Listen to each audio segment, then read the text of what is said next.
right, welcome back to our discussion about solving trigonometric equations.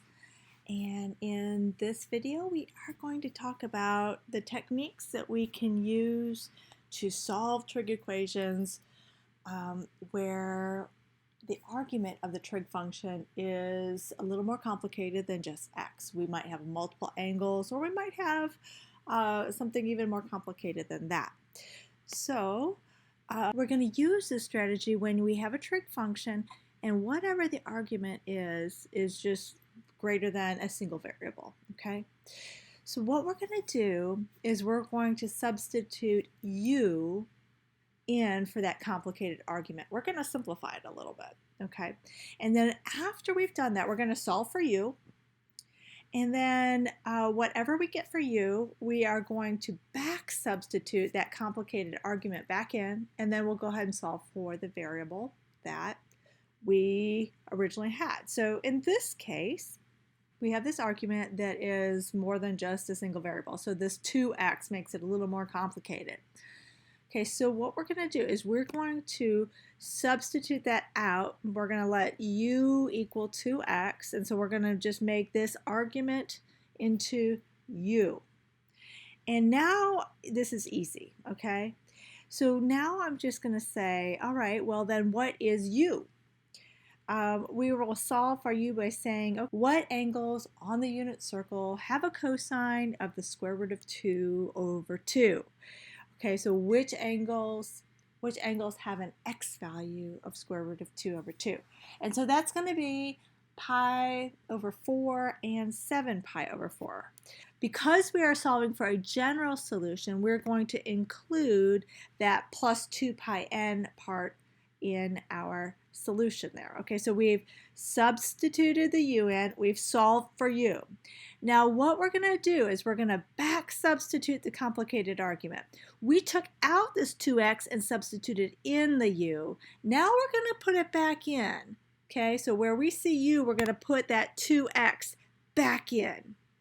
Okay, and now we are going to solve for x by isolating that variable. So we're going to multiply the left and the right hand side of both of these equations by 1/2. And then simplify, we'll get x is equal to pi over 8 plus half of 2 pi n is pi n. Okay, and here x is equal to 7 pi over 8 plus pi n. So it's not too bad, but it's a little more complicated than our first strategy. Okay, so let's try this second one. All right, so let's try this next one. The sine of 4x is equal to negative the square root of 3 over 2. So we're going to substitute out this 4x and substitute in a u where we see this 4x. Okay, so we're just going to replace the 4x with u. And so we're going to say the sine of u is equal to negative rad 3 over 2. Okay, which angles have a sine of negative rad 3 over 2? So which angles have a y value, since we're looking for sine, of negative rad 3 over 2? Well, I think you'll find those in the third and fourth quadrants, and you should say that it's going to be 4 pi over 3 and 5 pi over 3. So again, we're going to use the plus 2 pi n since we're looking for our general solution. Okay, so we've solved for u. Now we're going to back substitute, okay? And so we are going to take this 4x and sub it back in for u. We took it out, right? We took the 4x out, made it u, and now we're putting it back in right here, and we're back substituting the 4x back in for u. Okay, so now we're going to isolate x by multiplying both sides through by 1/4. So let's do that. And when we end up with our solution, right, this will isolate x on the left-hand side. This 1/4 of 4 pi over 3 will end up being pi over 3. And this will end up being 2 pi n over 4, or pi over 2n. And then on the right-hand equation, we've got x is equal to 5 pi over 12 plus pi n over 2. So these two examples, we're going to use that same strategy, but we are also going to use some reciprocal strategy as well. And we did that once in our first video where we're doing some very simple trig equations. When you see our reciprocal functions, secant, cosecant, or cotangent, we will want to rewrite those as sine, cosine, or tangent because they're just easier to deal with. So let's go ahead and first sub out our argument. So instead of secant of 3x divided by 2 is equal to negative 2, we'll make that secant of u is equal to negative 2. Now let's reciprocate both sides. So 1 over the secant of u will be the cosine of u, and 1 over negative 2 will be negative 1/2. Okay, now that looks much better, and I know what to do with it, right?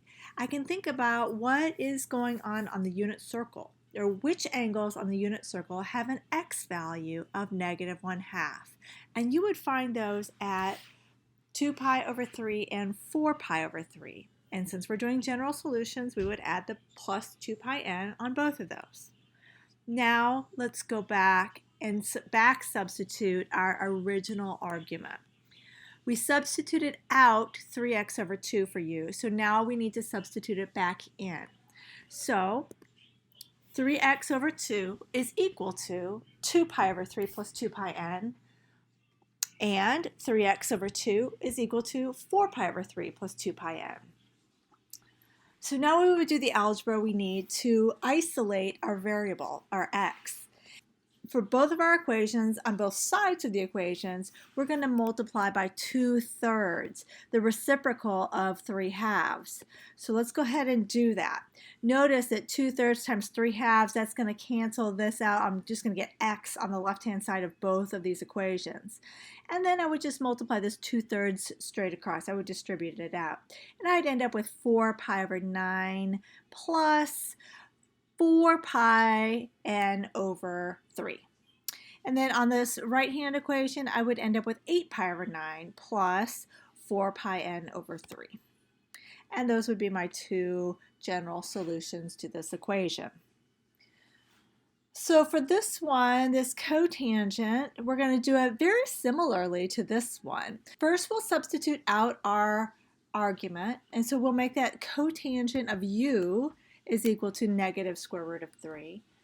And now we will reciprocate both sides. So 1 over the cotangent of u will be tangent of u. And 1 over negative square root of 3 will be negative square root of 3 over 3. So I've got tangent of u is equal to negative square root of 3 over 3. Where on the unit circle are there angles that have a tangent of negative square root of 3 over 3? You will find those at 5 pi over 6 and 11 pi over 6. And for that general solution, we'll add a plus pi n for the tangent. All right, back substitute. Put back in the argument that we took out. The argument that we took out was 3x divided by 2, so that's going to go back in every time we see a u. So 3x over 2 is equal to 5 pi over 6 plus pi n, and 3x over 2 is equal to 11 pi over 6 plus pi n. All right, let's get rid of the coefficient to x. So we'll multiply both sides of both equations by 2/3. 2/3 times 3x divided by 2 will give us an x on the left-hand side of this first equation. And then when we multiply this 2/3 times 5 pi over 6 plus pi n, we'll get 10 pi over 18, which will simplify to 5 pi over 9, plus 2 pi n over 3. Okay, and this right-hand equation is going to be similar. The only thing that will be different is this first piece, 2/3 times 11 pi over 6. That will be 22 pi over 18, which will simplify to 11 pi over 9. Now let's examine, with tangent, we often have redundancies, right? So if I think about 5 pi over 9 plus 2 pi over 3, Let me think about that. 2 pi over 3 is the same as 6 pi over 9. So if I add 5 pi over 9 and 6 pi over 9, I do get 11 pi over 9. So that is a bit redundant. We don't actually need it, but it's not wrong to write it. We have a couple more to look at. In both of these cases, we end up with some arguments that are actually quite a bit more complicated because not only are they multiple angles, but there's an adder in there. But we handle it exactly the same way. We substitute out that complicated argument and make it just u, and then we solve for u by thinking about which angles on the unit circle have y-coordinates, because we're looking for sine, of 1/2. And that would be at pi over 6 and 5 pi over 6. So pi over 6 plus 2 pi n and 5 pi over 6 plus 2 pi n. Now let's back substitute the argument. Here's that complicated argument, 2x plus pi over 6, and we're going to replace the u's in both of these equations with that complicated argument. And now we're going to go ahead and isolate x. So here we would want to subtract pi over 6 first on both sides of both equations. So when I subtract it on this first equation, these two are just going to cancel out, and I'll end up with 2x is equal to 2 pi n. I'll subtract pi over 6 from 5 pi over 6 and get 4 pi over 6. Now, of course, we can simplify that 4 pi over 6. We'll do that when we divide through the 2. If I divide through a 2 everywhere, or multiply by 1/2, we'll end up with x is equal to 0 plus pi n, or you could just call it pi n. And here, when I multiply this by 1/2, we would end up with pi over 3 plus pi n. Now, once you know the trick of how to solve these, they're not so bad, but they do look intimidating until you know this strategy. Let's do this last one. The cosine of 2x minus pi over 4 is equal to the square root of 2 over 2. Substitute out that complicated argument and make that whole thing a u. Find the angles on the unit circle that have an x-coordinate of the square root of 2 over 2. That's going to be pi over 4 and 7 pi over 4. And since it's a cosine, we're going to add a 2 pi n. Back substitute that complicated argument, and then solve for x. Add a pi over 4 to both sides of both equations.